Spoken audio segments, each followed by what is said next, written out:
అందరికీ నమస్కారం. నేను హరీష్ రంగోజీ. విడుదల రజనీ గారు మళ్ళీ మీడియా ముందుకు వచ్చి ఏదో ప్రెస్ మీట్ పెట్టడం జరిగింది.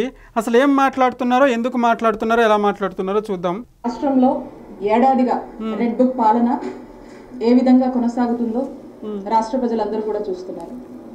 రెడ్ బుక్ రాజ్యాంగం ఏ విధంగా ప్రతి జిల్లాలో అమలవుతుందో, ఏ విధంగా రెడ్ బుక్ వల్ల ఎస్పెషలీ వైఎస్ఆర్ కాంగ్రెస్ పార్టీకి చెందినటువంటి యాక్టివిస్టులు, ఫాలోవర్లు, నాయకులు, ఎక్స్ ఎమ్మెల్యేలు, ఎక్స్ మినిస్టర్స్, అక్కడి నుంచి సామాన్య కార్యకర్త వరకు కూడా ఏ విధంగా అక్రమ కేసులకు, అలాగే ఇల్లీగల్ అరెస్టులు ఏ విధంగా జైళ్లలో పెట్టి ఇబ్బందులు పెడుతున్నారనేటువంటి విషయం రాష్ట్ర ప్రజలందరూ కూడా ఈ ఏడాదిగా చూస్తూనే ఉన్నారు. నేను జగన్మోహన్ రెడ్డి గారికి చాలా రిక్వెస్ట్ చేసి, ఫస్ట్ వీడియో నుంచి కావాలంటే మీరు చూసుకోండి, ఫస్ట్ వీడియో నుంచి నేను చెప్పుకుంటూ వస్తున్నా, జగన్మోహన్ రెడ్డి గారు ఇలాంటి వాళ్ళని ఫస్ట్ పార్టీ నుంచి తీసేయండి అని.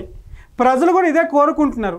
ఎందుకు జగన్మోహన్ రెడ్డి గారికి అర్థం అవ్వట్లేదో నాకు అర్థం అవ్వట్లేదు. ఎందుకు ఈ మాట అన్నాను అంటే, రెడ్ బుక్ రాజ్యాంగం జరుగుతుంది, రెడ్ బుక్ పాలన విధిస్తున్నారు, అనవసరంగా అక్రమంగా అరెస్టులు చేస్తున్నారు, అనవసరంగా అక్రమంగా ఇల్లీగల్ అరెస్టులు చేస్తున్నారు అని చెప్పి మాట్లాడుతుంది. చిన్న లాజిక్, గతంలో గత 5 సంవత్సరాలు మన మినిస్టర్లు ఎవ్వరు కూడా తప్పు చేయలేదా?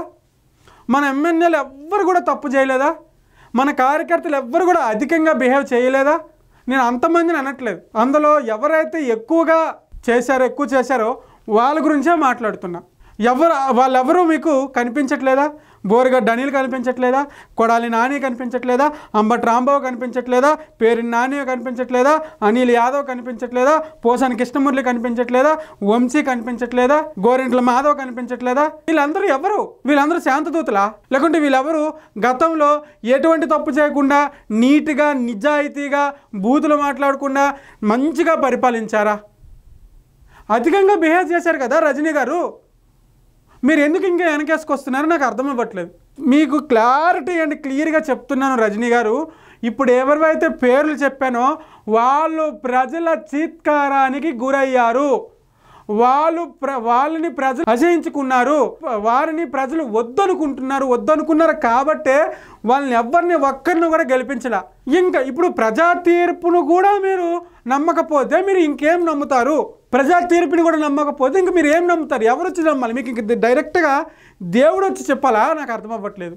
దేవుడు వచ్చి చెప్పాలా? అంత క్లియర్గా ఆధారాలతో దొరికారు, అంత క్లియర్గా ఆధారాలు బయటకు వచ్చాయి, అంత క్లియర్గా వీడియోలు బయటకు వచ్చాయి కదా.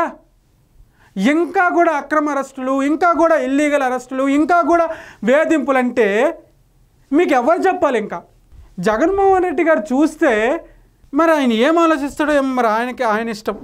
మరి అలాంటిదే రెడ్ బుక్ పాలనలో ఈరోజు పరాకాష్ట మన పల్నాడు జిల్లాలో మాచర్ల నియోజకవర్గంలో వెల్దుర్తి మండలం ఏంటో మనము అది పక్కన పెడితే, అది చివరికి వాళ్ళ యొక్క ఆధిపత్య పోరు ఏ విధంగా కూడా ఒక డబుల్ మర్డర్కి దారితీస్తుందో జిల్లాలో ఉన్నటువంటి ప్రజలు, రాష్ట్రంలో ఉన్నటువంటి ప్రజలు చూస్తున్నారు.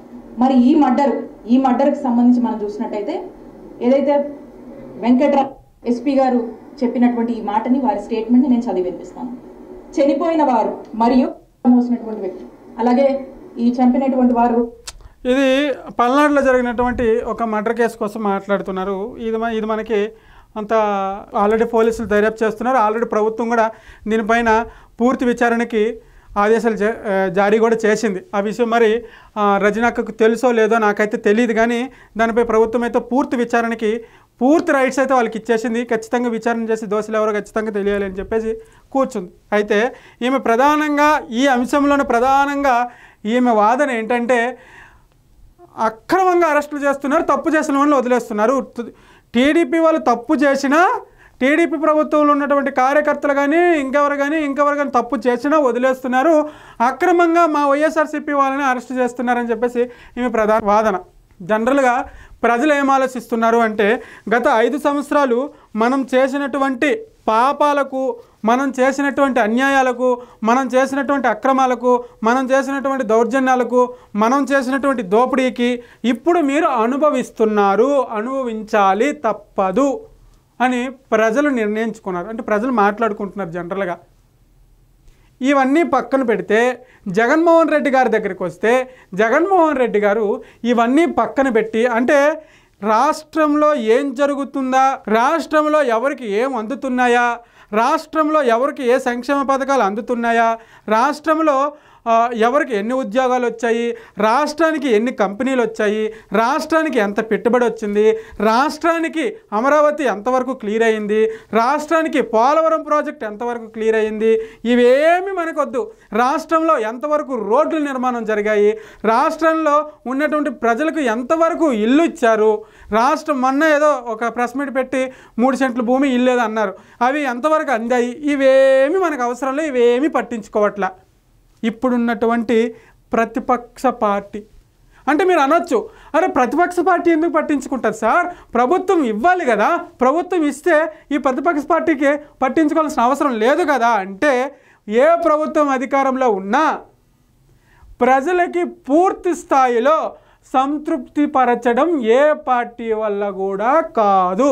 కాబట్టి ఎవరికైతే అందలేదో, ఎవరైతే లబ్ధి పొందలేదో వాళ్ళని ప్రతిపక్ష పార్టీ పట్టుకొని ప్రభుత్వం దృష్టికి తీసుకెళ్ళి, అయ్యా మీకు నమ్మి ఓటేసి మిమ్మల్ని అధికారంలో కూర్చోబెట్టారు, వీళ్ళకి మీరు న్యాయం చేయలేకపోయారు, ఎందుకు చెయ్యాలి కదా అని కొట్లాడి వాళ్ళకి న్యాయం జరిపిస్తే ఆ ఫ్యామిలీ ఏ పార్టీ అయితే ప్రభుత్వం దృష్టికి తీసుకెళ్ళిందో ఆ పార్టీకి కట్టుబడి ఉంటాడు.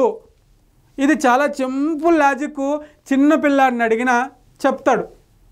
ఇవన్నీ పక్కన పెట్టేసి మా వాళ్ళని అరెస్ట్ చేస్తున్నారు, మా వాళ్ళని కేసులు పెడుతున్నారు, మా వాళ్ళకి వేధిస్తున్నారు, మా వాళ్ళకి అక్రమంగా తీసుకెళ్తున్నారు. ఎన్ని రోజులు దాదాపు సంవత్సరం అయిపోతుంది కదా అధికారంలోకి వచ్చి కూటమి ప్రభుత్వం. ఇంకా ఇంకా ఇంకా ఇంకా అది చేస్తున్నారు, ఇది చేస్తున్నారు, ఇది చేస్తున్నారు, అది చేస్తున్నారు అని చెప్పేసి మీరు ఏదో చిన్నపిల్లలు హెడ్మాస్టర్కి, స్కూల్లో హెడ్మాస్టర్కి కంప్లైంట్ ఇచ్చినట్టు మీరు ప్రజలకు కంప్లైంట్ ఇస్తే ఏమి ప్రయోజనము?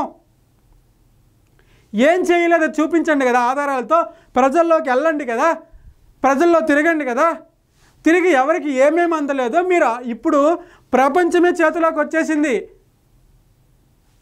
ఏమి ఇవ్వలేదో ఆ ప్రజలు పడుతున్న ఇబ్బంది మీరు చూపించండి ప్రజలకి. నిజంగా అక్కడ జరుగుంటే అప్పుడు ఖచ్చితంగా మీతో పాటు మేము కూడా కూటమి ప్రభుత్వంకి ప్రశ్నిస్తాం.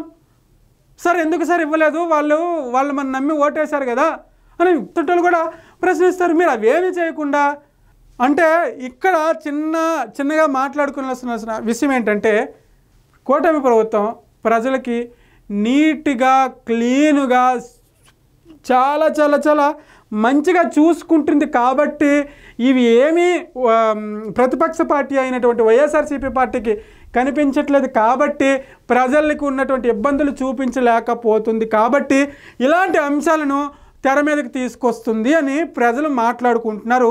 జాగ్రత్త జగన్మోహన్ రెడ్డి గారు, దీనిపై మీరు ఖచ్చితంగా దృష్టి సాధించాలి. మీకు అర్థమైంది అనుకుంటా, అర్థమవ్వకపోతే నేనేం చేయలేను. Thank you. దీనిపైన మీ అభిప్రాయం ఏంటో కింద కామెంట్ రూపంలో తెలియజేయండి.